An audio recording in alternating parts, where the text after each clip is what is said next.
ప్రత్యేకించి ఏ కారణం చేతనైనా గర్భం నిలవక బాధపడుతున్న వాళ్ళు, గర్భిణి అయినప్పటికీ కడుపున ఎటువంటి బిడ్డలు పుడతారో తెలియని వాళ్ళు, వాళ్ళ ఆయుర్దాయం బాగుండాలనుకున్న వాళ్ళు, సంతానం క్షేమంగా వృద్ధిలోకి రావాలనుకున్న వాళ్ళు రామాయణాంతర్గతమైన షణ్ముఖోత్పత్తిని విని తీరాలి.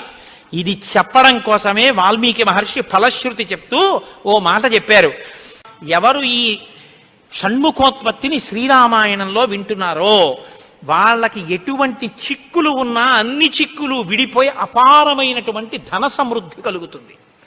2, విశేషమైనటువంటి పుణ్యము స్కందోత్పత్తిని విన్నంత మాత్రం చేత కలుగుతుంది.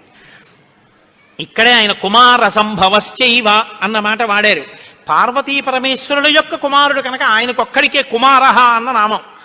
ఎవరు భక్తి శ్రద్ధలతో రామాయణాంతర్గతమైనటువంటి ఈ షణ్ముఖోత్పత్తిని చేతులు కైమోర్చి సుబ్రహ్మణ్యుడికి నమస్కరించి వింటున్నారో అటువంటి వారందరికీ కూడా ఆయుష్మాన్, వాళ్ళకి ఏదైనా అపమృత్యు దోషం జాతకంలో ఉంటే ఆ దోషము ఉపశమించి ఆయుర్దాయం కలుగుతుంది.